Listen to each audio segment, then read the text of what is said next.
Let's talk about running an old backhoe.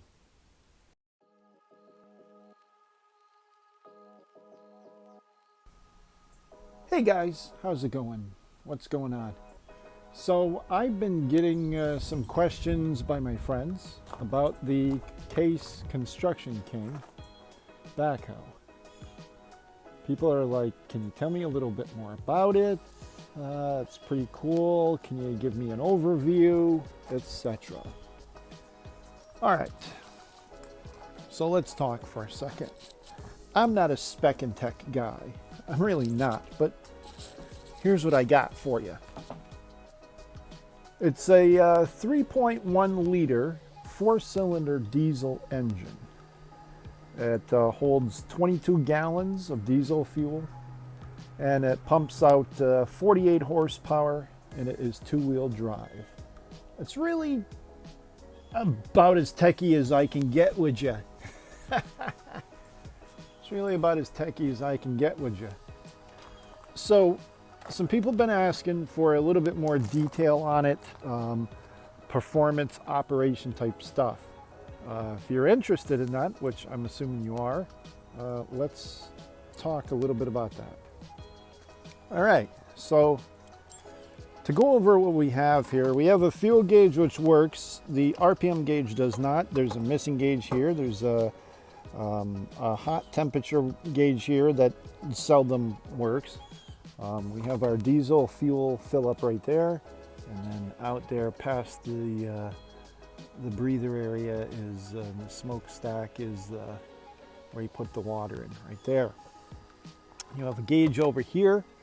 This gauge over here tells you your PSI for your hydraulics. If it gets over here into the white, you got to change it. However, right now this rig is pretty leaky, so we run pretty much right on the edge of the green. If it gets into the white, then we know we have to add more fluid. It is farm wired, and there's nothing against farmers. It is farm wired with tape everywhere. Things just kind of are the way they are. Stuff is disconnected and just laying loose. If I was going to be staying here permanently, one of the things I would do is rewire this whole entire unit. So really we won't watch any of the gauges except fuel. You can tell when it's running hot because then this light will actually come on. This light actually is there and it does work. This light over here is not there and does not work. Nobody knows what that is. And these, I think, were lights at one point, but they have been disconnected. This switch does nothing. And this switch, I believe, used to turn the headlights on, but it does nothing now. So, one of the things that's kind of different about this is it has something called shuttle shift. Now, I have not used a shuttle shift. Shuttle shift is, as you see down here, we have a 4-speed transmission with a start mode. You have to bring this up here, depress the clutch, bring it up here, and you have to manhandle it because you know it's not for wimps. It just isn't. You have to then push it. This is neutral. You then have to push it over, pop it up here in the start mode, depress your clutch pedal, which is here. Your brakes are actually here. You see them moving?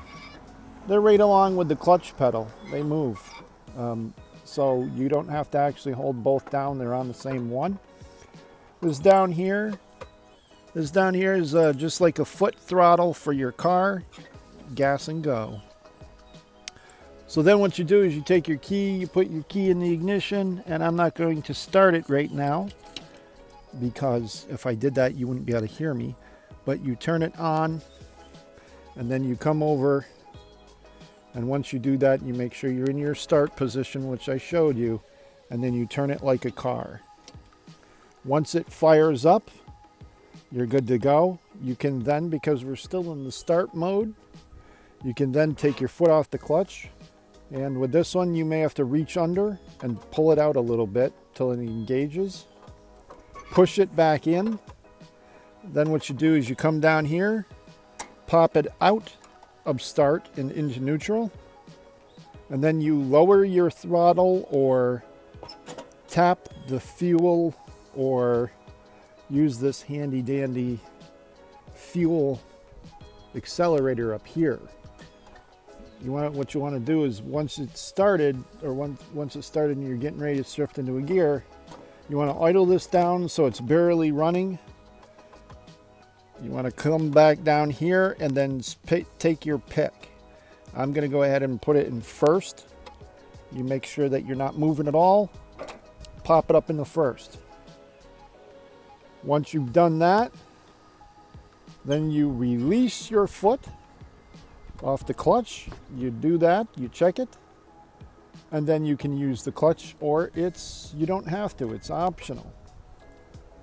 What you do then is, I'm going to use the clutch for this demonstration. You push in your clutch and then you reach down and say you want to go forward. Give that a whack. Now you're in forward. Release your foot off the clutch, pull it out, and engages your gear. This is not shift on the go. This is stop. Like right now, let's say we wanted second. We can't just jam it in the second, because then you're going to mess the transmission up. So say we're going down the road and we want to get it in a second. Push our clutch all the way in with up here in the hand. Lower the RPMs, or here, or here. Tap your throttle, and that when it revs up and when it starts to almost stall, then you come back down here and it won't give me second because it's not running, but you just pop it in the second, and then you ease off on your clutch, and then you're good to go. So that's how to drive this thing. Running the bucket. Running the bucket out front, which we can't do. Running the bucket's pretty easy. You come back here, this is your control. It's very sloppy because this is a 50-plus-year-old tractor, so this is very sloppy. The basics are this. You pull it back, you're lifting the bucket, you leave it neutral here, you push it forward, you're lowering the bucket. You leave it neutral here, you pull back toward your knee, you're curling your bucket, you're tilting it back up, and if you do that, you actually hear the hydraulics start to release. You push it away from your knee, once you push it away from your knee, you're actually dumping it. It always resets back to neutral, and you have a manual override in case you have to, like, for safety purposes, use that. So that's pretty much that. How to go ahead and run the backhoe attachment. It's running. You have it set on what by the ear sounds good. The first thing you're going to do is you're going to come and you're going to push these out. There are the stabilizer jacks. I have one out now because this thing doesn't have a parking brake. That's my parking brake. You push the arm out, it goes out. You pull the arm, or you pull the handle for the stabilizer jacks back, it comes back up. And when it's back up, it looks like this. All right. The far left stick controls the far left stabilizer. The far right controls the far right stabilizer. Out is out, in is in. Really simple. Now we have these three controls. You have the bucket. This one here on the left, the tall one on the left, actually does your curling of your bucket. So you push it out. It's like this right now, as you can see. The tines are facing up. Well, it's more like this, but I'm going to go this way. So you push it out. This actually goes out like this. You pull it toward you, it curls back in. So it's like this. That makes sense? The next one is your dipper. Your dipper is how low it goes and how high it goes. Pull it into you, it goes high. This is high position. It's all the way in, right? So you see where the bucket is, it's all the way retracted up to the boom, okay? If it's all the way retracted up to the boom, that handle is this one, and it's pulled all the way closest to you. If it's pushed out into the out range, then this will actually extend, and this large piston right here will pull down to here, raising that bucket from this position all the way out and up. Now your up and down is controlled by this one here, right? So if you push the dipper, you push it out, it extends out away from you. You pull it in, it comes in closer to you. One of these days I'll do this running and demonstrate. Lastly, you have the boom, and the boom is your height. I don't know why they call it boom. They should have called the dipper. They should have called the dipper the boom, and the boom the height, but whatever. So essentially, same deal. You push this out. This actually raises up all the way. And I actually had that backwards. I had it backwards, but anyways, you push this one out, and it goes high. You pull it in, and it goes low. So when the dipper is out, what they call the dipper, when the dipper is out, then the far right one controls the height, the up and down of that arm. Lastly, I said lastly before, but I forgot my foot pedals. This is your left foot pedal. This is a right foot pedal. They're tied into each other. You press on the right, this bucket swings right. You press on the left, this bucket, if it swung right, would now swing back. You want it always about right here. And then you push it again, it goes this way. And then you push the right pedal and it comes back, okay? But you have to manually do that. And when this thing is running, because it's so old, that you press a little bit, sometimes it goes a little bit, sometimes it goes a lot. As you see here, there's slop in the pedals, right? Slop in the pedal. Sometimes these controls go a little for a little. Sometimes when you give it a little, it goes a lot. You just have to get used to the quirks. Anyways, I don't know about you guys, but I hope that helped. Hope that helped talk about this thing. Some other things that you got to be wary of is, your oil and your transaxle and all that other stuff, but that's for another video. This is just an introductory tour on this thing, and that's what I got for now.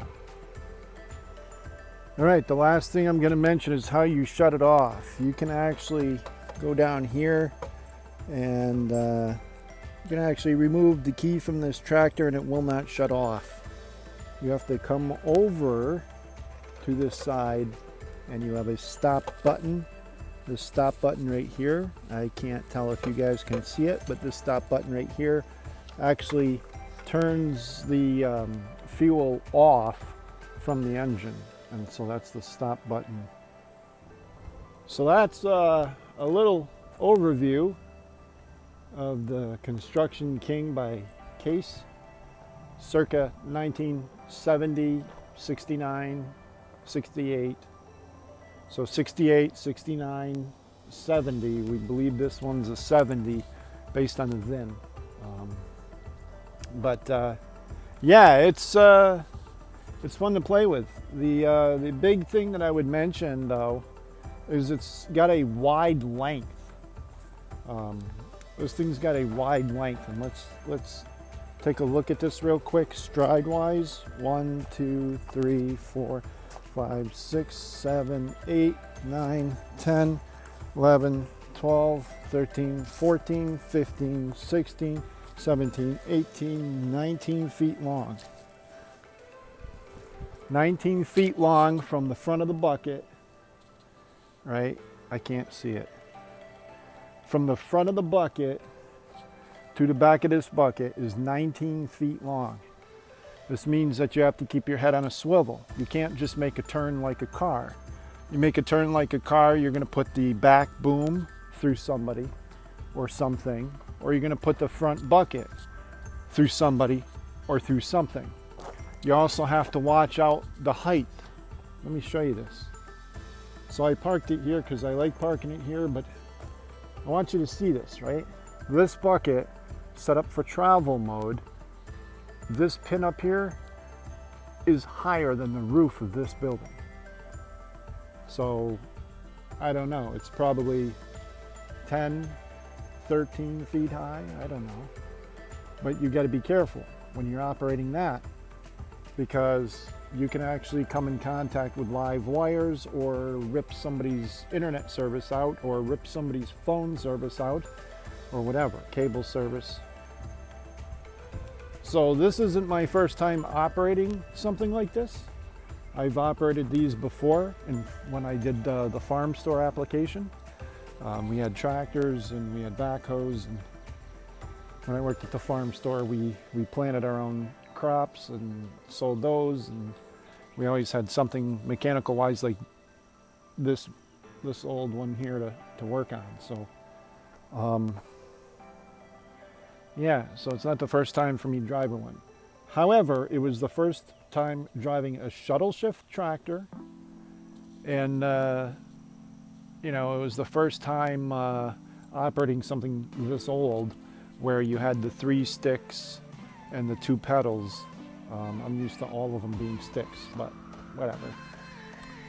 Anyway, that's the 70s, the circa 1970s Case Construction King.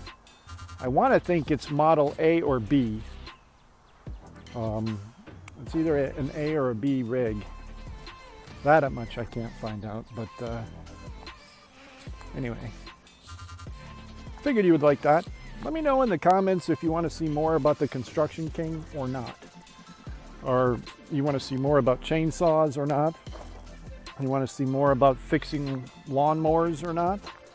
Videos on the golf carts or not, or golf cart or not. Let me know what you guys want for content. I'm here for you. I'm here for you. I can explain everything too. All the things that I do, I can explain it. But anyway, that's what I got for now, guys. Get outside and have fun. See you later. Thank you so much for joining me.